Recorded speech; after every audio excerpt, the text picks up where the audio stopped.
Welcome to exam सहपाठी। आज के इस वीडियो में हम लोग सीटेट के पेपर सेकंड का जो हमारा सोशल स्टडीज़ का सिलेबस है, इसमें हम लोग जियोग्राफी के टॉपिक्स को करना स्टार्ट कर रहे हैं। और हमारा जो आज का टॉपिक है वो है आपका ग्रह सौर मंडल में पृथ्वी। ठीक है, तो इससे संबंधित महत्वपूर्ण तथ्यों को देख लेते हैं। आइए स्टार्ट करते हैं इसे। सबसे पहले देखते हैं कि खगोलीय पिंड यानी कि सेलेस्टियल बॉडीज़ क्या होती हैं। जैसे हमारा है सूर्य है, चंद्रमा है और वे सभी वस्तुएं जो रात के समय आसमान में चमकती हैं, हमको ढेर सारे तारे दिखाई देते हैं चमकते हुए, ये सभी क्या कहलाते हैं? तो ये सभी आपके खगोलीय पिंड जो है कहलाते हैं।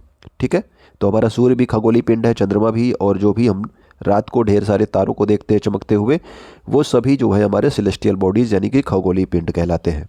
ठीक है, अब देखते हैं कि ये तारे क्या होते हैं, जो स्टार्स हैं।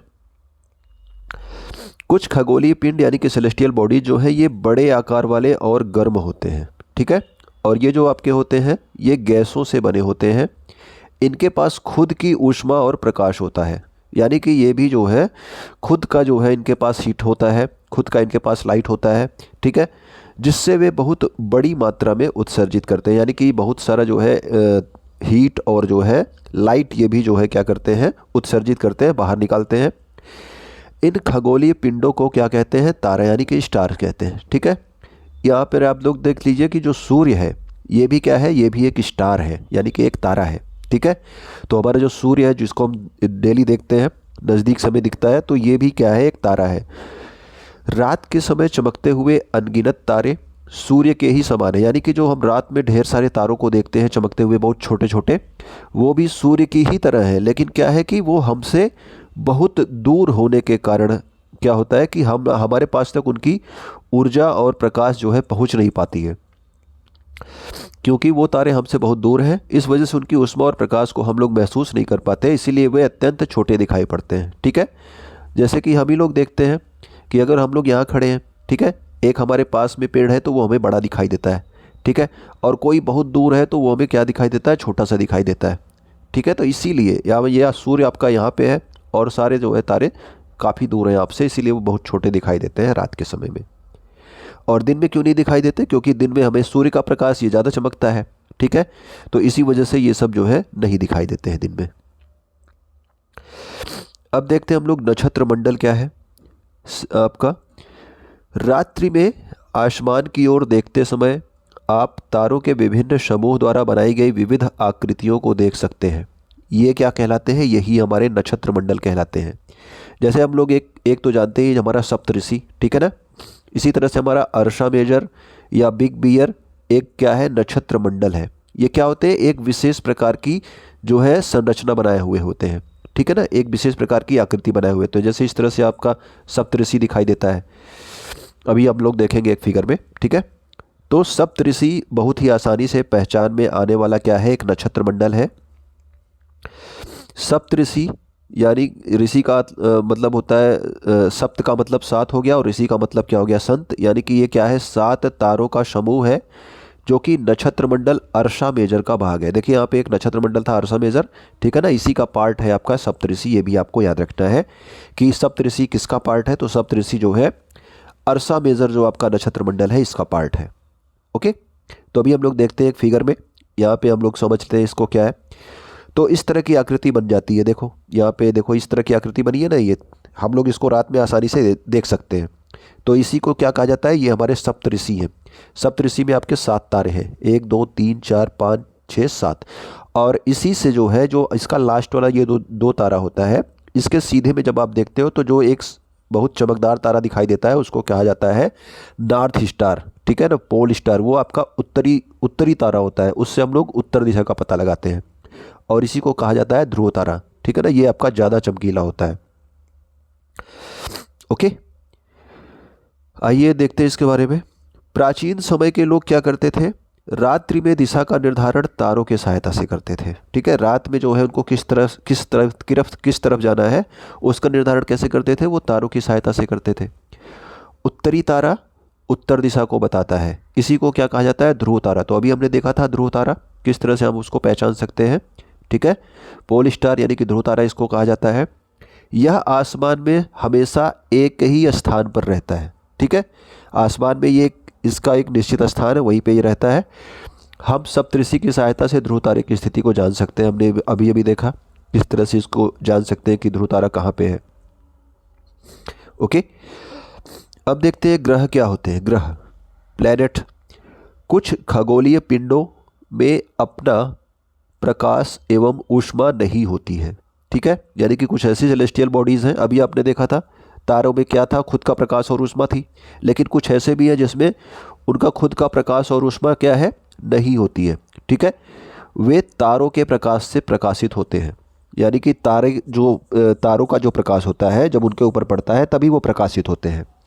ऐसे पिंड क्या कहलाते हैं, तो ऐसे पिंड आपके ग्रह कहलाते हैं। जैसे आपको तारों का प्रकाश पड़ने का मतलब जैसे हमारा पृथ्वी है, ठीक है ना, इसके जब एक पार्ट पे अपना इधर सूर्य के सामने आती है तो सूर्य का प्रकाश जब पड़ता है तो इधर वाला पार्ट पे जो है आपका दिन होता है, इधर आपका रात होता है।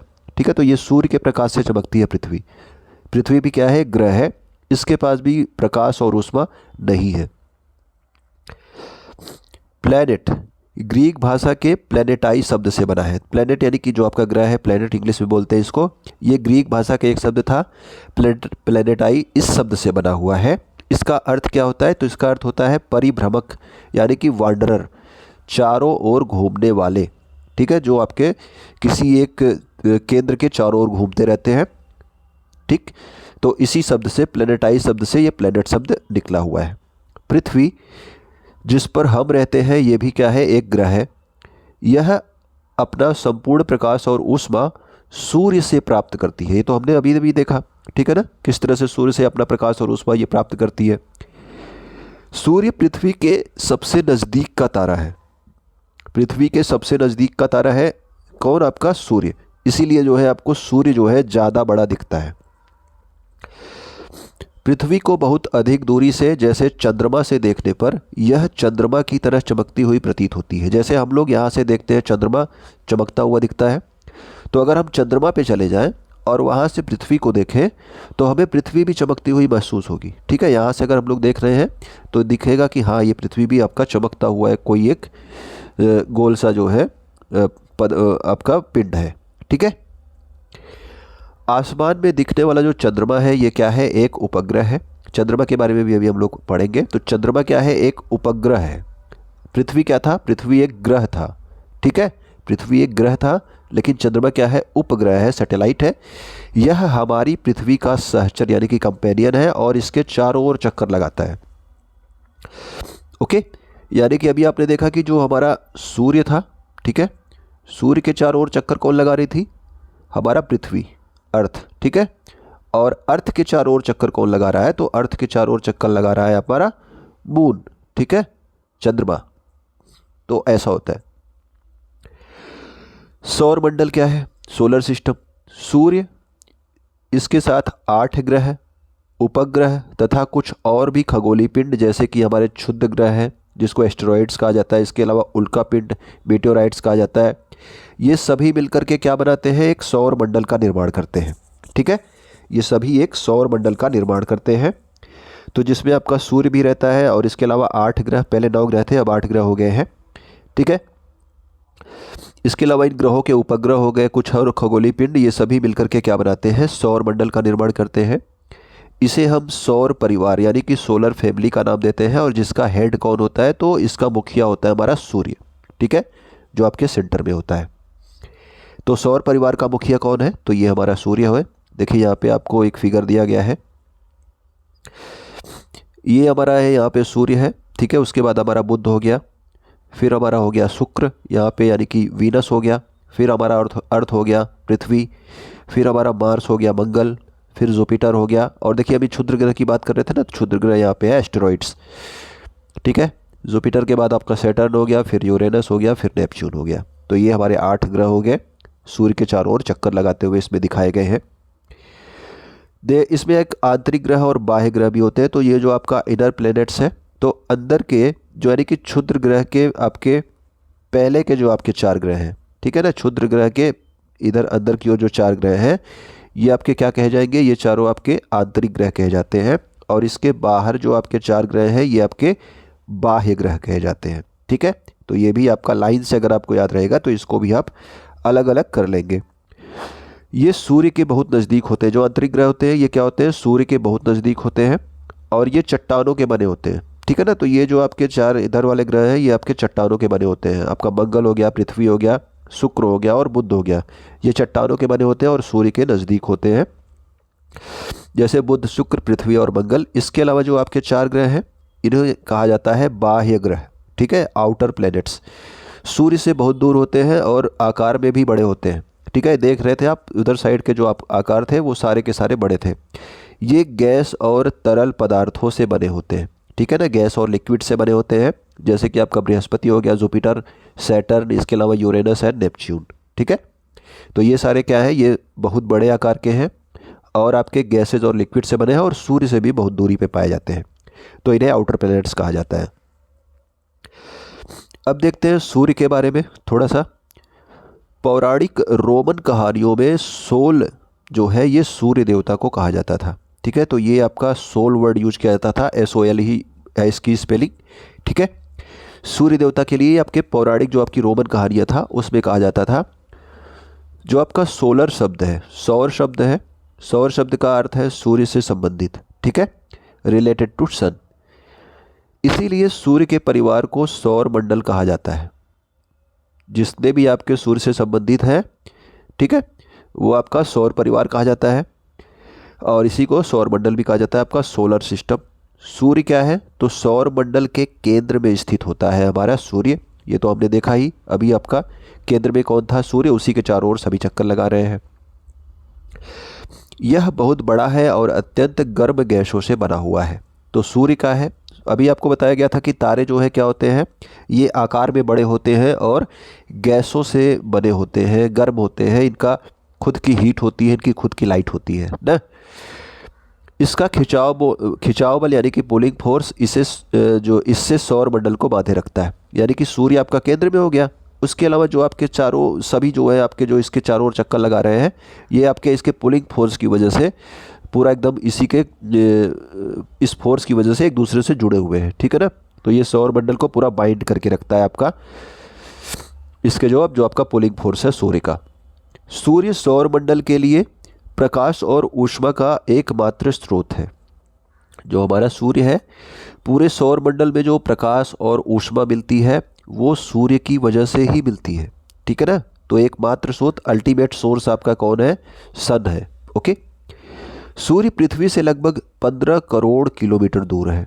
पृथ्वी से इसकी दूरी कितनी है, लगभग 15 करोड़ किलोमीटर। यहाँ पे एग्जैक्ट दूरी नहीं दी गई है, लगभग दिया गया है, तो ये आप याद रखेंगे, लगभग 15 करोड़ किलोमीटर। और जो प्रकाश की गति है, यानी कि सूर्य से जो प्रकाश आता है उसकी गति लगभग 3 लाख किलोमीटर प्रति सेकंड है। ठीक है, एक सेकंड में 3 लाख किलोमीटर। इस गति के बावजूद, यानी कि इतनी तेज़ गति चलने के बावजूद भी सूर्य के प्रकाश को पृथ्वी तक पहुँचने में 8 मिनट का समय लगता है। क्यों, क्योंकि जो है दूरी ही कितनी है, 15 करोड़ किलोमीटर और स्पीड इसकी 3 लाख किलोमीटर प्रति सेकंड है। उसके बावजूद भी ये 8 मिनट, लगभग 8 मिनट का समय लग जाता है सूर्य के प्रकाश को पृथ्वी तक पहुंचने में। ओके, आगे देखते हैं हम लोग, आगे क्या है, आगे हमारा ग्रह है प्लेनेट।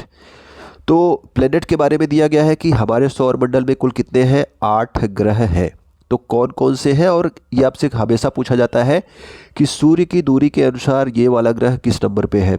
तो दूरी के अनुसार आप लोग ज़रूर याद रखेंगे, सूर्य से दूरी, यानी कि आपका देखिए यहाँ पे सूर्य से कौन कितना दूर है। ओके, इस फिगर में भी आप देखते रहें, यहाँ से सूर्य हो गया, उसके बाद सबसे नज़दीक आपका होता है बुध ग्रह यानी कि आपका मर्क्यूरी, फिर आपका Shukra Venus, Prithvi Earth, Mars Mangal, Brihaspati Jupiter, Shani Saturn, Uranus और नेपच्यून। ठीक है ना, तो ये जो आपके हैं ये इसका क्रम है, याद रखेंगे आप। इंग्लिश वाले इंग्लिश में देख लेंगे, हिंदी वाले हिंदी में। तो सूर्य से दूरी के अनुसार क्रम है कि दूरी किसकी जो है सूर्य से ज़्यादा किस धीरे धीरे बढ़ रही है। ओके, तो ये क्रम आपको याद रखना है, ये क्रम आपसे एग्जाम में ज़रूर पूछा जाता है। इसके अलावा सौर मंडल के सभी 8 ग्रह जो है क्या है, ये एक निश्चित पथ पर सूर्य का चक्कर लगाते हैं। यानी कि इनकी जो पथ होता है, रास्ता होता है, वो एकदम निश्चित होता है और ये रास्ते जो है दीर्घ वृत्ताकार होते हैं और जिन्हें क्या कहा जाता है, कक्षा यानी कि ऑर्बिट्स कहा जाता है। जैसे कि हमारा सूर्य हो गया, ठीक है ना, इसके जो चारों ओर चक्कर लगाते हैं ऐसे पूरा गोल चक्कर नहीं लगाते हैं, ये क्या होते हैं, थोड़ा सा इलोंगेटेड पथ होता है इस तरह का, जैसे आपका अंडा होता है, ठीक है ना, इस तरह का पथ जो है इस पे चक्कर लगाते हैं ये लोग, तो इसीलिए लिखा हुआ है ये दीर्घवृत्ताकार, ठीक है, पूरा वृत्त नहीं है, ऐसा गोल चक्कर नहीं लगाते हैं।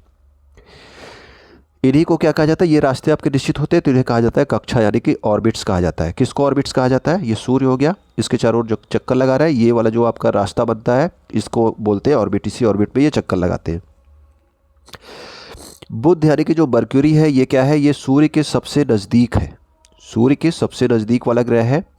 अपनी कक्षा में सूर्य के चारों ओर एक चक्कर लगाने में इसे केवल 88 दिन लगते हैं। जैसे पृथ्वी जो है चक्कर लगाती है 365 दिनों में, उसी तरह से जो बुध है ये 88 दिनों में ही चक्कर लगा लेता है सूर्य का। शुक्र यानी कि वीनस को पृथ्वी की जुड़वा ग्रह, अर्थ ट्विन कहा जाता है। ये भी आपसे पूछा गया है कई बार कि पृथ्वी की जुड़वा ग्रह जो है किसको कहा जाता है, तो ये आपका शुक्र ग्रह को कहा जाता है, यानी कि वीनस को, क्योंकि इसका आकार और आकृति जो है क्या है, ये पृथ्वी के एकदम बराबर है, ठीक है, लगभग समान है, पूरा एकदम बराबर नहीं है, लगभग समान ही है शुक्र ग्रह और पृथ्वी ग्रह का आकृति और आकार। अब देखते हैं बृहस्पति के बारे में क्या दिया है। बृहस्पति, शनि और यूरेनस, ये जो आपके 3 ग्रह हैं, इनके चारों ओर क्या पाए जाते हैं, छल्ले पाए जाते हैं, यानी कि ये ग्रह होता है इसके चारों ओर इस तरह से छल्ले बने होते हैं, ठीक है ना, ग्रह के चारों ओर क्या होते हैं, छल्ले बने होते हैं। तो छल्ले यानी कि रिंग्स होते हैं, रिंग्स, ठीक है। ये छल्ले विभिन्न पदार्थों के असंख्य छोटे छोटे पिंडों से बनी पट्टियाँ होती हैं। पृथ्वी से इन छल्लों को शक्तिशाली दूरबीन से हम लोग देख सकते हैं, ठीक है। कहाँ कहाँ पे है ये आपको याद रखना है, बृहस्पति, शनि और यूरेनस पे रिंग्स पाए जाते हैं, ठीक है, बृहस्पति, शनि और Uranus, Jupiter, Uranus and Saturn पे,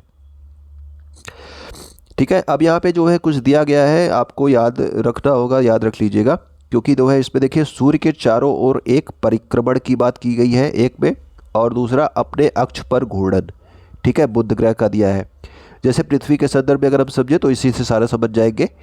सूर्य के चारों ओर एक परिक्रमण करने में 365 दिन लगता है, यानी कि हमारा ये सूर्य है तो इसके चारों ओर जो चक्कर लगाती है पृथ्वी, ठीक है, ये हमारी पृथ्वी हो गई छोटी सी, ये सूर्य के चारों ओर चक्कर लगा रही है, ठीक है, तो ये हमारा सूर्य है तो इसके चारों ओर चक्कर लगा रही है, तो इसको एक चक्कर लगाने में कितना लगता है, 365 दिन। इसके अलावा ये अपने अक्ष पर भी घूमती है, अपने अक्ष पर घूमती है, यानी कि ये हमारी पृथ्वी हो गई, ये खुद जो है अपने अक्ष पर ऐसे घूमती रहती है इधर से इधर, ठीक है ना।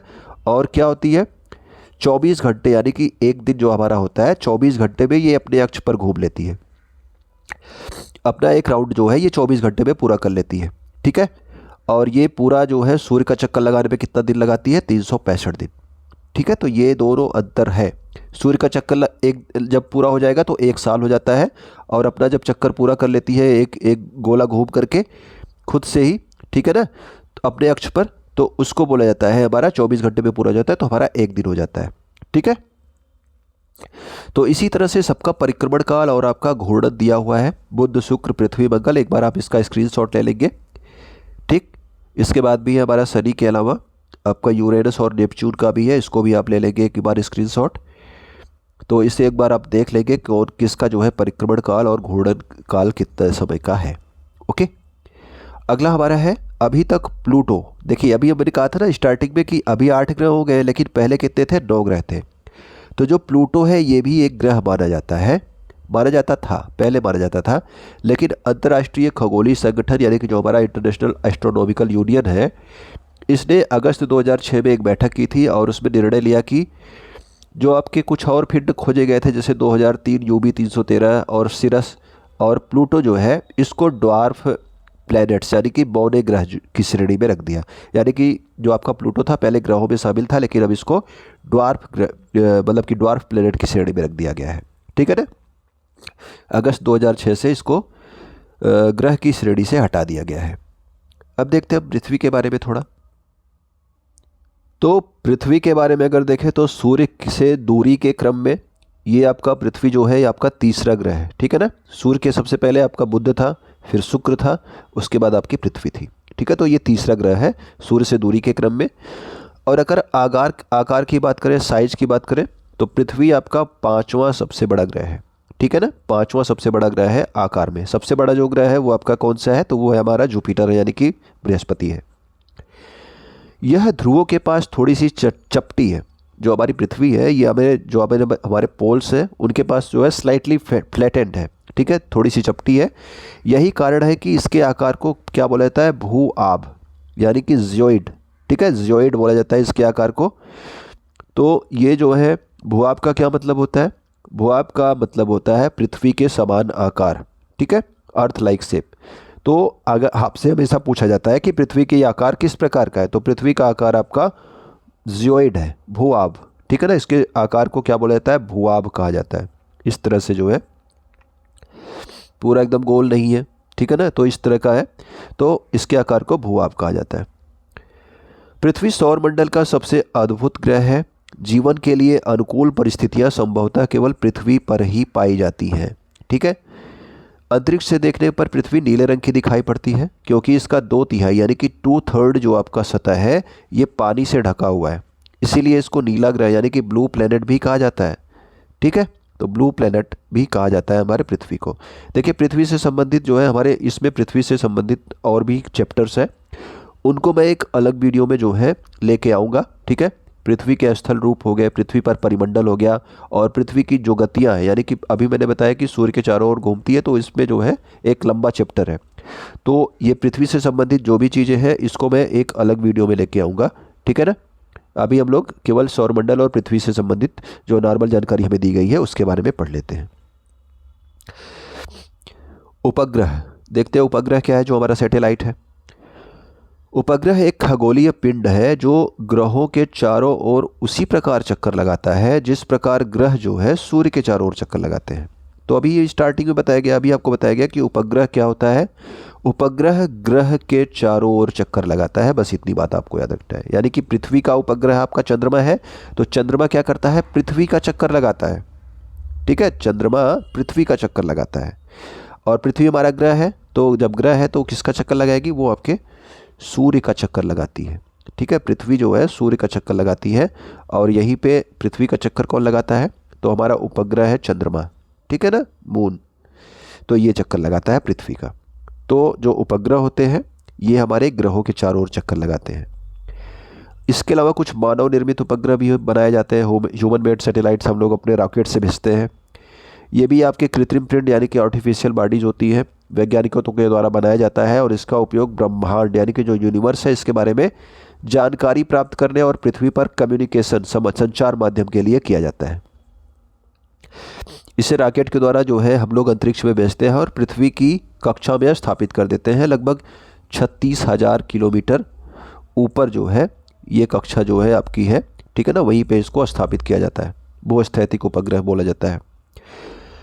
चंद्रमा, मून से संबंधित देख लेते हैं। मून में क्या है, हमारी पृथ्वी का केवल एक उपग्रह है चंद्रमा। अभी आपको बताया गया पृथ्वी का उपग्रह, और उपग्रह क्या करेगा, तो उपग्रह जो है ग्रह की चक्कर लगाता है। यानी कि अगर ये चंद्रमा है तो ये पृथ्वी का उपग्रह है, तो पृथ्वी का चक्कर लगाएगा।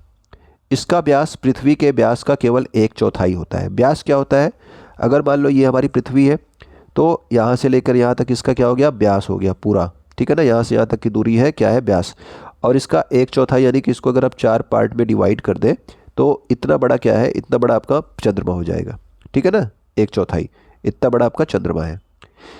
1/4 यह इतना बड़ा इसलिए प्रतीत होता है क्योंकि यह पृथ्वी से अन्य खगोलीय पिंडों की अपेक्षा नज़दीक है, ठीक है। पृथ्वी से इसकी दूरी कितनी है, 3,84,000 किलोमीटर। तो ये क्या है, और जो खगोलीय पिंड है उनसे नज़दीक है, इसीलिए जो है हमें ये ज़्यादा बड़ा दिखाई देता है। अभी आपने देखा था कि सूर्य कितना दूर पे है, तो ये 15 करोड़ किलोमीटर लगभग दूर है, ठीक है, और चंद्रमा हमसे 3,84,000 किलोमीटर ही दूर है। पृथ्वी जो है, चंद्रमा जो है ये पृथ्वी का एक चक्कर कितने दिनों में लगा लेती है, तो 27 दिनों में पूरा कर लेती है। चंद्रमा जो है ये पृथ्वी का एक, अभी बताया पृथ्वी का चक्कर लगाती है, और कितने दिनों में करती है, तो 27 दिनों में एक चक्कर पूरा कर लेती है, और इतने ही समय में अपने अक्ष पर भी एक चक्कर पूरा करता है।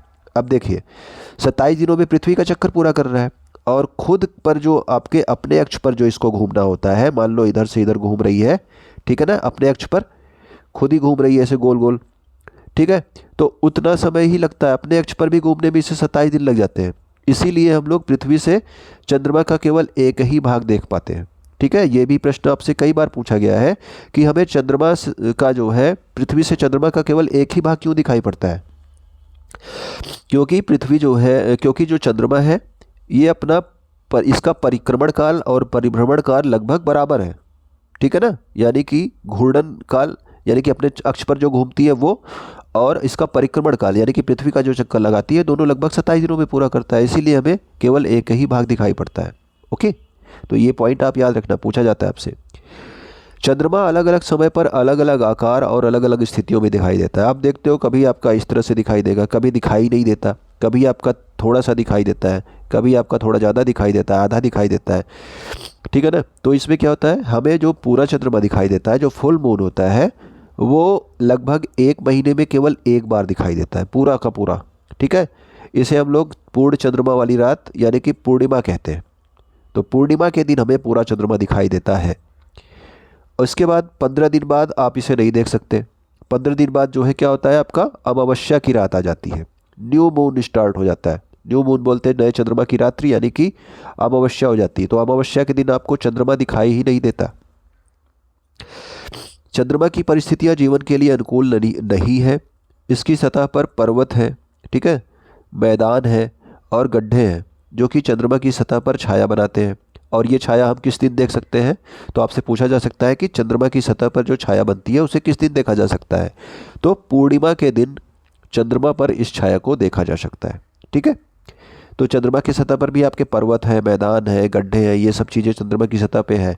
बस वहाँ पे आपका वायुमंडल नहीं है, इस वजह से क्या है, जीवन के लिए अनुकूल परिस्थितियाँ नहीं हो पाती हैं। नील आर्मस्ट्रांग पहले व्यक्ति थे जिन्होंने 20 जुलाई 1969 को सबसे पहले चंद्रमा की सतह पर कदम रखा, ठीक है। तो नील आर्मस्ट्रांग पहले व्यक्ति थे जो आपके पहली बार जो है चंद्रमा पे गए थे। कब गए थे, तो 20 जुलाई 1969, डेट भी आपको याद रखनी है। अब देखते हैं क्षुद्र ग्रह क्या होते हैं। क्षुद्र ग्रह अभी हम लोग ऊपर देखे थे, आप लोग भूल गए होंगे अगर जिसको नहीं याद होगा, ठीक है, अभी फिर से देख लेंगे। तारे, ग्रह और उपग्रहों के अतिरिक्त असंख्य छोटे पिंड, ये छोटे आपके स्मॉल सेलेस्टियल बॉडीज होती है, छोटे पिंड भी सूर्य के चारों ओर चक्कर लगाते हैं। इन पिंडों को क्या कहते हैं, क्षुद्र ग्रह। अब देखिए क्षुद्र ग्रह बने कैसे हैं। तो ये जो क्षुद्र ग्रह है ये ग्रह के ही भाग होते हैं। जो हमारे ग्रह हैं वो क्या होते हैं कि बहुत वर्षों पहले विस्फोट की वजह से जब ग्रह जो है टूटे थे तो उससे छोटे छोटे जो टुकड़े बन गए थे, वही आपके अब क्षुद्र ग्रह के रूप में जाने जाते हैं, ठीक है। क्षुद्र ग्रह कहाँ पे पाया जाता है, तो मंगल और बृहस्पति की कक्षाओं के बीच में पाए जाते हैं। मंगल ग्रह और बृहस्पति ग्रह की कक्षाओं के बीच में आपके क्षुद्र ग्रह पाए जाते हैं। ये आपको पॉइंट जरूर याद रखना है, ठीक है। तो देखिए ये आपका हो गया बृहस्पति, ये हो गया मंगल, और इसके बीच में ये जो पट्टी आपको दिख रही है क्षुद्र ग्रह की पट्टी है ये, ठीक है ना। इसमें क्या है, असंख्य आपके छोटे छोटे जो है टुकड़े हैं, किसके, इन ग्रहों से टूट के अलग हुए टुकड़े हैं जो एक जगह पे आके इकट्ठा हो गए हैं, और इसका जो है सूर्य का चक्कर ये भी लगा रहे हैं क्षुद्र ग्रह, ठीक है। तो ये आपके किस ग्रहों के बीच में पाए जाते हैं, मंगल ग्रह और बृहस्पति ग्रह की जो कक्षाएं हैं यानी कि ऑर्बिट्स हैं जिस पे ये घूमते हैं, ये आपकी इनकी ऑर्बिट्स हैं, ठीक है। ये मंगल ग्रह की ऑर्बिट है, इनके बीच में आपका ये क्षुद्र ग्रह पट्टी है इधर से लेकर इधर तक, ठीक। तो ये आपको ध्यान रखना है। उल्कापिंड क्या होते हैं, मेटेओराइट्स। सूर्य के चारों ओर चक्कर लगाने वाले पत्थरों के छोटे छोटे टुकड़ों को उल्कापिंड भी कहते हैं, ठीक है। कभी कभी ये उल्कापिंड क्या होते हैं, पृथ्वी के इतने नज़दीक आ जाते हैं कि इनकी प्रकृति पृथ्वी पर गिरने वाली होती है, गिरने की होती है। यानी कि क्या होते हैं, ये कई बार जो है सूर्य का चक्कर लगाते लगाते पृथ्वी की कक्षा में घुस जाते हैं और ये पृथ्वी पर गिरने वाले होते हैं, और जिसकी वजह से क्या होता है, वायुमंडल में जो है इनके साथ घर्षण होता है यानी कि फ्रिक्शन होता है, और ये क्या होते हैं, गर्म होकर के जल जाते हैं। जब भी जो है ये पृथ्वी की कक्षा में घुसते हैं, पृथ्वी की ओर आने लगते हैं, ठीक है, तो वायुमंडल में प्रवेश करते ही ये जल जाते हैं, और जिसके फलस्वरूप हमने एक चमकदार प्रकाश उत्पन्न होता है, ठीक है। कभी आप देखते होगे कि बोलते होगे कि ये टूटा हुआ तारा है, वो टूटा हुआ तारा नहीं होता, उल्कापिंड ज़मीन पे गिर रहा होता है। अगर गिर जाए तो कई जगह बड़े बड़े गड्ढे हो जाए, ठीक है। कभी कोई उल्कापिंड पूरी तरह से बिना जले, कभी कभी ऐसा भी हुआ है कि बिना जले भी पृथ्वी पर गिर चुके हैं उल्कापिंड। इससे क्या होता है कि इससे धरातल पर जो है बड़े बड़े गड्ढे बन जाते हैं, ठीक है ना। तो उल्कापिंड आपके कभी कभी बिना जले पूरी तरह से बिना जले जो है पृथ्वी पर भी गिर जाते हैं, तो उससे बड़े बड़े गड्ढे बन जाएंगे। खुले आकाश में एक ओर से दूसरी ओर तक फैली चौड़ी सफ़ेद पट्टी। अब देखिए आकाश गंगा यानी कि गैलेक्सी क्या होती है, गैलेक्सी। तो जब हम खुले आकाश में देखते हैं तो इस तरह का एक जो है पूरा वाइट तरीके का ढेर सारा चमकता हुआ एक सफ़ेद पट्टी दिखता है, ठीक है। उसमें लाखों तारों का समूह होता है, एक चमकदार रास्ते की तरह ये दिखाई देता है। यही पट्टी क्या कही जाती है, आकाश गंगा, गैलेक्सी। और जो हमारी गैलेक्सी है उसका नाम क्या है, तो उसका नाम रखा गया है मिल्की वे गैलेक्सी, ठीक है। मिल्की वे, दुग्ध मेखला, हिंदी में आप बोलोगे तो दुग्ध मेखला, ओके।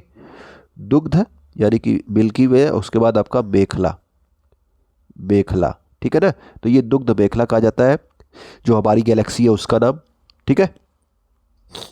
तो ये हमारी पूरी होती है पट्टी। इसमें जो है क्या होता है, जो हमारा सौर मंडल होता है वो इसी आकाश गंगा का ही एक भाग है। जो हमारा सौर मंडल है वो हमारे एक गैलेक्सी का एक पार्ट होता है, ठीक है।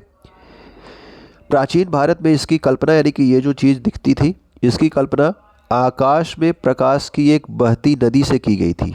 प्राचीन भारत में, एंशिएंट इंडिया में, ये सोचा जाता था कि ये क्या है, प्रकाश की एक बहती नदी है, यानी कि लाइट की एक रिवर है, लाइट्स की एक रिवर है। इसीलिए इसका नाम क्या पड़ा था, इसका नाम आकाश गंगा, यानी कि आकाश में भी एक गंगा नदी बह रही है, इसलिए इसका नाम क्या पड़ गया था, आकाश गंगा, ठीक है क्या ये गैलेक्सी। अब इसका नाम क्या है, मिल्की वे गैलेक्सी। आकाश गंगा करोड़ों तारों, बादलों और गैसों की एक प्रणाली है। तो ये जो हमारा गैलेक्सी है इसमें करोड़ों तारे हैं, ठीक है, बादल हैं, गैस ढेर सारे हैं, तो इसकी एक प्रणाली है। इस प्रकार की लाखों आकाश गंगाएं मिलकर के ब्रह्मांड का निर्माण करती हैं। हमने अभी जो देखा था ये केवल एक आकाश गंगा थी, इस तरह की लाखों आकाश गंगाएं हैं, ठीक है ना। वो सब मिलकर के क्या बनाती हैं, एक यूनिवर्स बनाती। यूनिवर्स आपका बड़ा नाम है, ब्रह्मांड बोलते हो इसको, ठीक है ना। ब्रह्मांड का निर्माण करती है ये यूनिवर्स, अलग अलग। अभी हमने देखा केवल एक, उसमें हमारा सौरमंडल था। अब देखिए अगर हम इसमें देखना चाहें कि हम कहाँ पे हैं पूरे यूनिवर्स में, तो कैसे जान सकते हैं। पूरा का पूरा क्या है, एक ब्रह्मांड है, ठीक है। ब्रह्मांड में आपकी ढेर सारी जो है क्या है, गैलेक्सीज है। उसमें एक गैलेक्सी है आपका मिल्की वे, ठीक है। उस मिल्की वे में क्या है, आपका सौर मंडल है, और सौर मंडल में भी आपके 8 ग्रह थे, ठीक है ना। उन 8 ग्रहों में एक ग्रह आपकी पृथ्वी है, और पृथ्वी पे कहीं आप जो है रह रहे हैं, ठीक है। तो ये आपका हायरार्की है। सबसे बड़ा ब्रह्मांड है, उसके बाद आपका गैलेक्सी आता है। ब्रह्मांड में आपकी ढेर सारी गैलेक्सीज हैं, और गैलेक्सीज में भी क्या है, ढेर सारे आपके ढेर सारे इस तरह के सोलर सिस्टम होंगे, ठीक है। और उसमें जो भी है अलग अलग ग्रह होते हैं। तो जैसे हमारा सोलर सिस्टम है उसमें हमारी पृथ्वी है, पृथ्वी पर हम लोग रहते हैं, ओके। तो ये हमारा हायरार्की उसका हो गया। इसके अलावा देखिए कुछ और इम्पोर्टेंट पॉइंट्स हैं। खगोलीय पिंडों एवं उसकी गति के संबंध में अध्ययन करने वालों को क्या कहा जाता है। जो हमारे सेलेस्टियल बॉडीज़ हैं वो किस तरह से गति करते हैं, इसका अध्ययन करने वालों को बोलते हैं हम लोग एस्ट्रोनॉमर, यानी कि खगोल शास्त्री। आर्यभट्ट प्राचीन भारत के एक प्रसिद्ध खगोल शास्त्री थे। तो आर्यभट्ट का नाम याद रखना जरूर। ये क्या थे, एक एस्ट्रोनॉमर थे एंशिएंट इंडिया के। उन्होंने कहा था कि सभी ग्रह तथा चंद्रमा परावर्तित सूर्य प्रकाश के कारण चमकते हैं, यानी कि जब सनलाइट रिफ्लेक्ट होती है, ठीक है ना, उसकी वजह से हमारा जो चंद्रमा है वो चमकता है, हमारा जो पृथ्वी है उसमें जो है चमक आती है। किसने बताया था, आर्यभट्ट ने बताया था। इसके अलावा देखो जियोलॉजी क्या होता है, ये आपके अलग अलग वर्ड है, इससे ये वर्ड निकले हुए, लॉजी लॉजिया से निकला हुआ है। तो जियोलॉजी होता है पृथ्वी का अध्ययन। जियोमेट्री क्या होता है, जियोमेट्री आपका पृथ्वी का मापन हो गया। और जियोइड, जियोइड पृथ्वी के आकार के अनुरूप। तो अभी आपने देखा था कि पृथ्वी का आकार किस तरह का कहा जाता है, तो इसको बोला जाता है भू आभ, ठीक है, भू आभ बोला जाता है। कई बार आपसे पूछा गया है, इसी को जो है जियोइड कहा जाता है, ठीक है, जियोइड इंग्लिश में। तो पृथ्वी के समान ये हो गया। अब देखिए इसमें क्या है कि अभी ये पूरा नहीं हुआ है पृथ्वी वाला चैप्टर, अभी आपके 2-3 चैप्टर ऐसे हैं, उसको मैं एक ही चैप्टर में मिला के आपको पढ़ा दूंगा। 30-35 मिनट की क्लास होगी, ठीक है ना। तो वो भी हम लोग देखेंगे। तो ये अभी हमारा पृथ्वी पूरा नहीं हुआ है, तो पृथ्वी में अभी हमें और पढ़ना है, ठीक है। तो अभी के लिए इतना ही, आगे के वीडियोज़ आपको जल्दी जल्दी मिलते रहेंगे। वीडियो को देखने के लिए आपका बहुत बहुत धन्यवाद, और आप वीडियो को अपने दोस्तों तक ज़रूर शेयर कर दिया कीजिए।